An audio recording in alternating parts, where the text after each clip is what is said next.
Good morning, students. Today we are going to learn next simple machine, a pulley. In previous lecture, we learned about some simple machines like an inclined plane, a lever, etc. तर विद्यार्थी मित्रांनो, आज आपण अ pulley म्हणजेच मराठीमध्ये त्याला कप्पी असं म्हणतात. तर या सिंपल मशीनबाबत अधिक इन्फॉर्मेशन पाहणार आहोत. तसेच ही पुल्ली कशी तयार करायची हे देखील आपण आज लर्न करणार आहोत. त्यासाठी तुम्ही सायन्सच्या बुकमधील पेज नंबर 88 काढायचा आहे व त्यावरती आहे let's try this a pulley. आता आपल्याला पुल्ली बनवण्यासाठी काही मटेरियल लागणार आहे. त्यामध्ये आहे pencil, sticking tape, empty reel of thread, thick thread, eraser and play डो. म्हणजेच मराठीमध्ये या साहित्याची नावे पहा. पेन्सिल जे आपल्याला माहीतच आहे, स्टिकिंग टेप म्हणजेच चिकटपट्टी, एम्प्टी रील ऑफ थ्रेड म्हणजेच रिकामी रीळ, दोऱ्याचे जे रिकामी रीळ असतं ते, देन थिक थ्रेड जाड दोरा, इरेझर म्हणजेच खोडरबर आणि प्ले डो म्हणजेच खेळण्यातील जो रंगीत चिकट अशी माती असते ती आपल्याला पुल्ली बनवण्यासाठी लागणार आहे. तर चला पाहूयात पुल्ली कशी बनवायची ते.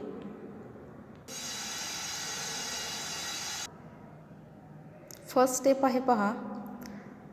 Place the pencil on the table so that it just over the edge of the table. First step आहे, आपल्याला एक पेन्सिल घ्यायची आहे व ती टेबलाच्या कडेवरून पुढे येईल अशा पद्धतीने पेन्सिल टेबलावरती आपल्याला ठेवायची आहे. पिक्चरमध्ये तुम्ही पाहू शकता की टेबलवरती पेन्सिल कशा पद्धतीने ठेवलेली आहे. नेक्स्ट स्टेप बघा काय करायचे आहे. Fix it firmly to the table using the sticking tape. Next स्टेपमध्ये आपल्याला स्टिकिंग टेप लागणार आहे. स्टिकिंग टेप घेऊन आपल्याला ती चिकटपट्टीने पेन्सिल टेबलाबरोबर एकदम घट्ट चिटकवायची आहे. पिक्चरमध्ये तुम्ही पाहू शकता कशा पद्धतीने पेन्सिल टेबलला स्टिक केलेली आहे. नेक्स्ट स्टेप काय आहे पहा. Insert the reel over the part of the pencil that just out. आणि पेन्सिलच्या पुढे आलेला जो भाग आहे त्याच्यामध्ये जो आपण रिकामा रीळ घेतलेला आहे तो अडकवायचा आहे. पिक्चरमध्ये पहा कशा पद्धतीने दोऱ्याचा रिकामा रीळ पेन्सिलमध्ये अडकवलेला आहे. नेक्स्ट स्टेप पहा. Put a lump of the play dough on the tip of the pencil so that the reel does not come off. आणि जो प्ले डो आहे म्हणजे चिकट माती जी आहे ती पेन्सिलच्या टोकाला व्यवस्थित बसवायचे आहे. ज्यामुळे काय होईल तर ते रिकामं रीळ आहे ते निसटणार नाही व खाली पडणार नाही. ठीक आहे. पिक्चरमध्ये दाखवल्याप्रमाणे नेक्स्ट स्टेप करायचे आहे. रीळ आधी पेन्सिलमध्ये बसवायचे आहे आणि त्यानंतर टोकाला ती चिकट माती बसवायची आहे. नेक्स्ट स्टेप काय आहे पहा. Draw the thick thread having a weight at one end over this reel. पहा आपण जो रिकामा रीळ घेतलेला आहे त्या रीळावरून एका बाजूला वजन बांधलेला असलेला दोरा सोडायचा आहे.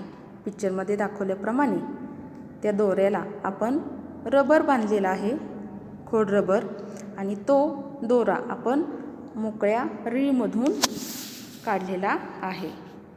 नेक्स्ट स्टेप पहा. What happens when the loose end of the thread is held and pull down. तर काय होईल पहा. आता या दोऱ्याचे मोकळे टोक धरून खाली ओढले तर काय होईल, काय होते तर हे ज्यावेळेस तुम्ही ही ॲक्टिव्हिटी कराल तर त्यावेळेस तुमच्या लक्षात येईल की एक टोक जर आपण खाली ओढलं रिकामं तर जे ओझं असलेलं किंवा रबर बांधलेलं दुसरं टोक हे वरती येणार आहे.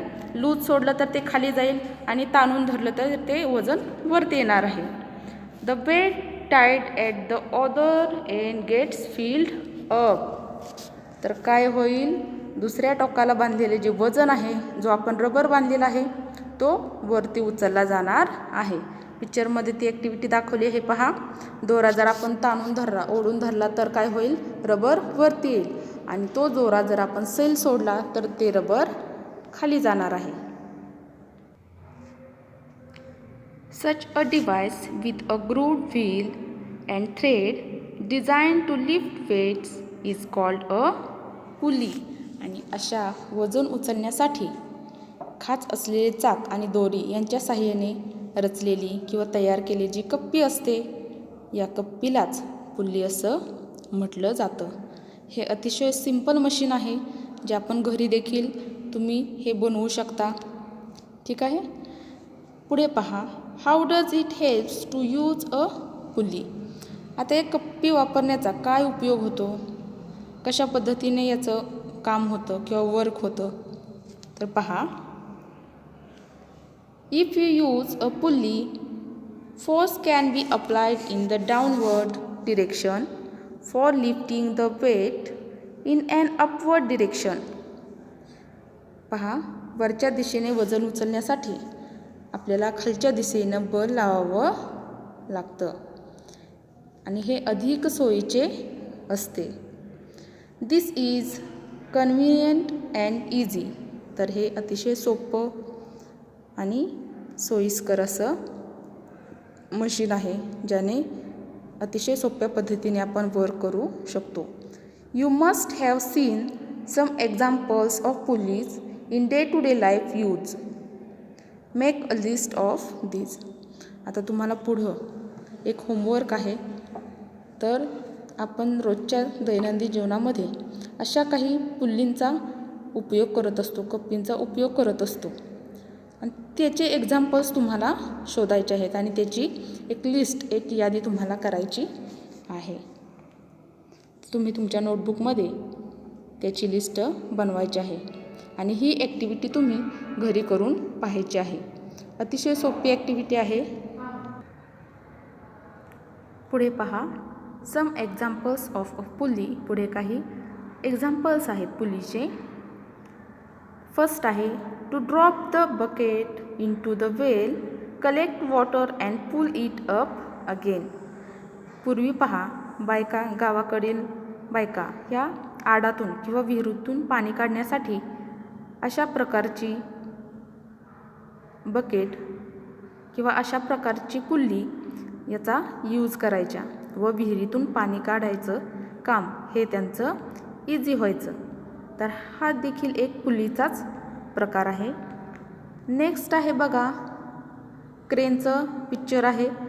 Pulley is use in a crane to lift heavy machines and collect debris. म्हणजेच बघा, क्रेन तर सर्वांनाच माहीत आहे व क्रेनमध्ये या पुल्लीचा म्हणजे या सिंपल मशीनचा यूज केला जातो आणि जे हेवी मशीन्स वगैरे असतात हे उचलण्यासाठी क्रेनमध्ये पुल्लीचा यूज केला जातो.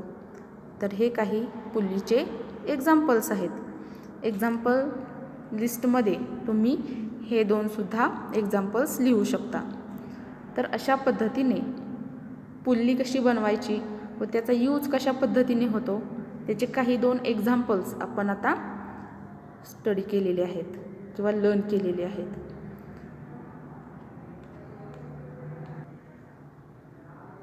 आपण आता पुल्लीची डेफिनेशन पाहणार आहोत. सर्वांनी ही डेफिनेशन नोटबुकमध्ये लिहायची आहे व लक्षात देखील ठेवायची आहे. Pulley, a device with a grooved wheel and thread design to lift weights is called a pulley. तर अशा प्रकारे वजन उचलण्यासाठी खाच असलेले चाक आणि दोरी याच्या साहाय्याने तयार केलेले जे मशीन असते, ज्याचा यूज वेट उचलण्यासाठी होतो, अशा मशीनला पुल्ली म्हणजेच कप्पी असं म्हटलं जातं आणि हे एक सिंपल मशीन आहे. ठीक आहे. आता आपण पाहणार आहोत next simple machine. Next simple machine आहे a wheel and axle. Students, तुम्ही यात्रेमध्ये मोठा जो झोपाळा असतो गोल गोल फिरणारा त्याच्यामध्ये बसलाच असाल. तर यालाच अ व्हील असं म्हटलं जातं किंवा अ जॉईंट व्हील असं म्हटलं जातं. तर या जॉईंट व्हीलचं वर्क कसं होतं, ते गोल गोल कशा प्रकारे फिरू शकतं, असा प्रश्न किंवा असा क्वेश्चन आपल्या माइंडमध्ये आलेलाच असेल. What makes the joint wheel go round. तर ह्याचं कार्य कसं होत असेल, हे कशा पद्धतीने फिरत असेल, असा प्रश्न आपल्याला पडलेला असेल. When the axle starts rotating with the help of electricity, the wheel fitted to it also start rotating. तर जेव्हा इलेक्ट्रिसिटीद्वारे हा एक्सल स्टार्ट होतो आणि त्या एक्सलला फिट केलेले जे व्हील असते ते देखील एक्सल बरोबर रोटेट व्हायला सुरुवात होते व अशा पद्धतीने ते गोल गोल किंवा गो राऊंड अशा पद्धतीने फिरत असते. बुकमध्ये लक्ष द्या. Page number 88. All of you must have enjoyed sitting on a giant wheel. What makes the giant wheel go round. तर आकाश पाळण्यामध्ये बसण्याची मजा सर्वांनी घेतलेलीच असेल व त्याचे मोठे चाक कसे फिरते हे देखील आपण याचा आन्सर पाहिलेला आहे. The giant wheel is fitted to a rod at its centre. तर पहा जायंट व्हील कसं बनवलेलं असतं किंवा याची स्ट्रक्चर याचं कसं असतं. तर आकाश पाळण्याचे मोठे चाक त्याच्या मध्यभागी एक दांड्यावरती हे चाक बसवलेलं असतं. This rod is called an axle. आणि या मोठ्या दांड्यालाच एक्सल असं म्हटलं जातं. त्यालाच मराठीमध्ये आस असं म्हटलं जातं. When the axle starts rotating with the help of electricity, the wheel fitted to it also start rotating. आणि त्यावर बसवलेले चाक जेव्हा विजेच्या साह्याने आस म्हणजेच रॉड फिरू लागतो त्याच वेळेला त्यावरती बसवलेले जे व्हील असते, चाक असते, ते देखील आसाबरोबर फिरण्यास सुरुवात करते. This combination of an axle and a wheel is a simple machine. आणि हीच आस आणि चाक ही जोडी एक साधे यंत्र म्हणून यूज केले जाते. We see innumerable examples of its use. आणि अशा सिंपल मशीनची किंवा अशा व्हील अँड एक्सलची असंख्य ठिकाणी उपयोग होत असतात आणि त्याची एक्झाम्पल्स आपल्याला माहीत देखील आहेत. When the pedal of a bicycle is rotated, the wheel starts rotating. How does this happen. आता हे आपण जायंट व्हीलचं वर्क कसं असतं, स्ट्रक्चर कसं असतं हे पाहिलेलं आहे. पण ज्यावेळेस आपण सायकल चालवतो, सायकलचं पॅन्डल फिरतं, ते चाक कसं प्रकारे फिरू लागतं व कशामुळे फिरू लागतं याचं ॲन्सर मात्र तुम्हाला शोधायचं आहे. नेक्स्ट आपण आता पाहणार आहोत अ व्हील अँड एक्सल याची काही एक्झाम्पल्स. तर पिक्चरमध्ये तुम्ही पाहू शकता की व्हील अँड एक्सलची काही एक्झाम्पल दिलेली आहे. फर्स्ट आहे wheels of the bullock cart.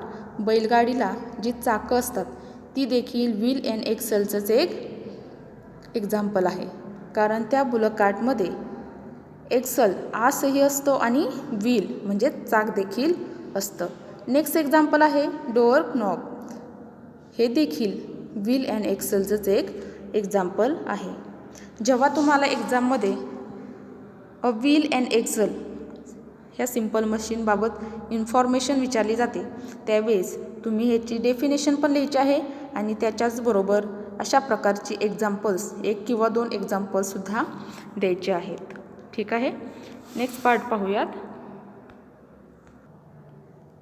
आपला नेक्स्ट पार्ट आहे मेंटेनन्स ऑफ मशीन्स.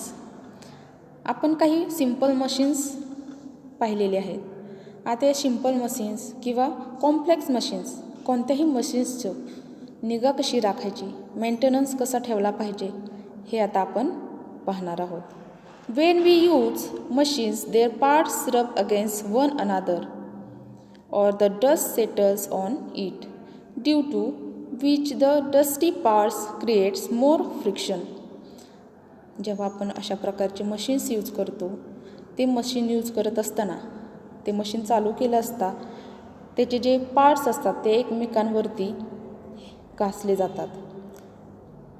ज्या धुलीकण हे त्या मशीनवरती बसलेले असतात, त्यामुळे काय होतं की त्या पार्ट्समध्ये फ्रिक्शन म्हणजे घर्षण हे मोठ्या प्रमाणात दिसून येतं.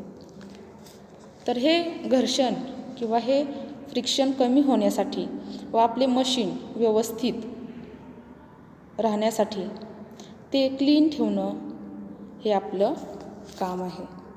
तर पहा, आपण प्रिकॉशन काय घेतली पाहिजे ज्यामुळे फ्रिक्शन कमी व्हायला पाहिजे किंवा आपलं मशीन व्यवस्थित जास्त काळापर्यंत व्यवस्थित चालू याच्यासाठी काय प्रिकॉशन घेतली पाहिजे हे आपण पाहूयात. During the maintenance of a machine all its parts are wiped clean. जेव्हा आपल्याला यंत्राची निगा ठेवायची असते, निगा राखायची असते, त्यावेळेस आपण त्या मशीनचे जे सर्व पार्ट्स आहेत ते व्यवस्थित क्लीन आणि कोरडे करून ठेवले पाहिजेत. नेक्स्ट आहे ऑइल और lubricant is released between parts that rub against each other so that there is less friction between them and the wearing is reduced. आणि दोन पार्ट्समधील घर्षण कमी करण्यासाठी वेळोवेळी त्याच्यामध्ये जे वंगण असतं किंवा जे ऑइलिंग असतं ते आपण केलं पाहिजे, ज्यामुळे फ्रिक्शन कमी होऊन त्या यंत्रांच्या पार्ट्सची झीज कमी होईल. याची देखील आपण काळजी घेतली पाहिजे. थर्ड आहे पहा, we should cover the machines when not in use to prevent dust sitting on them. ज्यावेळेस आपण एखादं मशीन किंवा एखादं व्हेकल यूज करत नसेल किंवा आपल्याला त्याची गरज नसेल, त्यावेळी ते आपण झाकून व्यवस्थित ठेवलं पाहिजे, जेणेकरून त्याच्यावरती डस्ट म्हणजेच धूळ बसणार नाही किंवा त्याच्यावरती पाणी पडणार नाही, याची आपण काळजी घेतली पाहिजे. फोर्थ आहे to prevent the effect of weather metallic parts is in a machine are painted externally and the machines are always kept dry. आणि अशा मशीनचे भागांना आपण रंग दिला पाहिजे व यंत्रे नेहमी कोरडी राहतील, याची देखील आपण काळजी घेतली पाहिजे. तर अशा पद्धतीने आपण आपल्या मशीन्सची ही काळजी घेतली पाहिजे. त्यामुळे ज्यावेळेस आपल्याला गरज पडेल त्यावेळेस हे मशीन्स लगेच आपल्याला यूज करता येईल. आणि जर आपण आपल्या मशीन्सची योग्य निगा नाही राखली किंवा मेंटेनन्स व्यवस्थित नाही ठेवला तर काय होईल? Machines becomes useless due to weather condition. सतत ती वाहनं किंवा कोणतंही मशीन सतत पावसात भिजत राहिलं, उन्हात राहिलं किंवा ते ओलं राहिलं, त्याला वेळोवेळी ऑइलिंग नाही केलं तर असे मशीन्स हे खराब होणार आहेत. त्याच्यावरती पाणी सांडणार आहे, डस्ट जमा होणार आहे, तसेच ते गंजणार आहे आणि हवामानाचा इफेक्ट होऊन हे मशीन निरुपयोगी बनणार आहे, म्हणजेच युजलेस बनणार आहे. आणि ज्यावेळेस आपल्याला या मशीन्सची गरज पडणार आहे त्यावेळेस आपण त्याचा यूज करू शकणार नाही. आणि म्हणून आपण आपल्या मशीन्सची कोणत्याही प्रकारचं मशीन असेल तरीही त्याची आपण व्यवस्थित काळजी घेतली पाहिजे, म्हणजे ते आपल्याला आपल्या गरजेच्या वेळी यूज करता येईल. तर अशा पद्धतीने आपण वेगवेगळे जे काही सिंपल मशीन्स आहेत ते पाहिलेले आहेत व त्यांची निगा कशी राखायची हे देखील आपण पाहिलेलं आहे. त्यांची निगा नाही राखली तर काय परिणाम होऊ शकतो हे देखील आपण लर्न केलेले आहे. पुढचा पार्ट आहे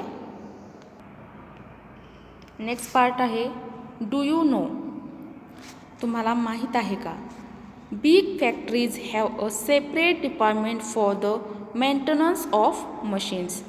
जे काही मोठमोठ्या फॅक्टरीज कारखाने असतात आणि अशा फॅक्टरीची जी यंत्रे असतात यांची देखभाल करण्यासाठी, निगा राखण्यासाठी एक सेपरेट डिपार्टमेंट, स्वतंत्र विभाग नेमलेला असतो. Factories are close at regular fix period for the maintenance of machines. आणि अशा मोठमोठ्या कारखान्यांमध्ये काय केलं जातं? ठराविक कालावधीसाठी कारखाने बंद ठेवून अशा तेथील सर्व यंत्रांची निगा ही राखली जाते. पुढे आहे always remember, if machines are not properly maintain they will be of no use when we actually need them. आणि आपण जर अशा यंत्रांची किंवा अशा मशीन्सची निगा जर व्यवस्थित नाही राखली तर आपल्याला ज्यावेळेस त्यांची गरज पडते त्यावेळेस आपण त्यांचा यूज करू शकत नाही, ते आपले कोणत्याही कामी येत नाहीत. म्हणून मशीनची निगा आपण राखली पाहिजे.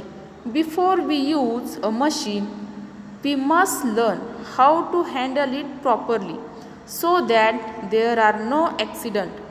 कोणत्याही प्रकारचं छोटं मोठं कशाही प्रकारचं मशीन असेल तर ते आपण यूज करण्यापूर्वी ते आपण कशा पद्धतीने यूज केलं पाहिजे हे आधी लर्न केलं पाहिजे आणि त्यानंतरच ते मशीन आपण यूज केलं पाहिजे. त्यामुळे काय होईल? जे ॲक्सिडेंट होतात हे होणार नाहीत.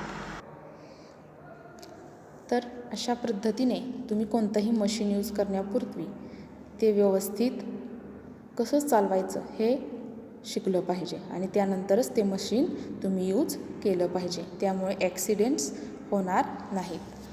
नेक्स्ट पार्ट आहे व्हॉट वी हॅव लर्न, म्हणजेच आपण या चॅप्टरमधून कोणकोणत्या गोष्टी शिकलो, आपल्याला काय काय शिकायला मिळालं. त्यातील फर्स्ट पॉईंट आहे machines are use for reducing efforts and doing more work in less time. कमी श्रमामध्ये, कमी वेळेमध्ये अधिक काम होण्यासाठी आपण मशीन्सचा यूज करतो. नेक्स्ट आहे some machines are simple while others are complex. काही मशीन्स हे सिम्पल असतात, साधी असतात, तर काहीही कॉम्प्लेक्स म्हणजेच गुंतागुंतीची यंत्र असतात. The wedge, the lever, the incline plane, the pulley and the wheel and axle are simple machines. तर ही सर्व काय आहेत? सिम्पल मशीन्स म्हणजे साधी यंत्र आहेत. There are 3 types of levers based on the position of efforts, load and फलकम.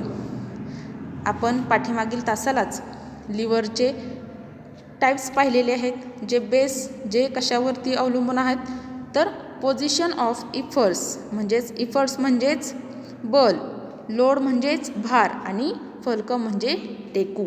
या 3 घटकांवरती आधारित, या 3 घटकांच्या पोझिशनवरती आधारित असलेले आपण लिव्हरचे 3 टाईप्स देखील लर्न केलेले आहेत.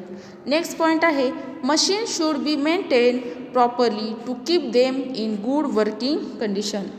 कोणतंही मशीन व्यवस्थित कार्य करावं असं जर वाटत असेल तर त्याची योग्य काळजी घेणे हे आपलं काम आहे. तर या सर्व गोष्टी हे आपण या चॅप्टरमधून शिकलेलो आहोत. याच्यावरती जो एक्झरसाइज आहे तो तुम्ही तुमच्या नोटबुकमध्ये सोडवायचा आहे.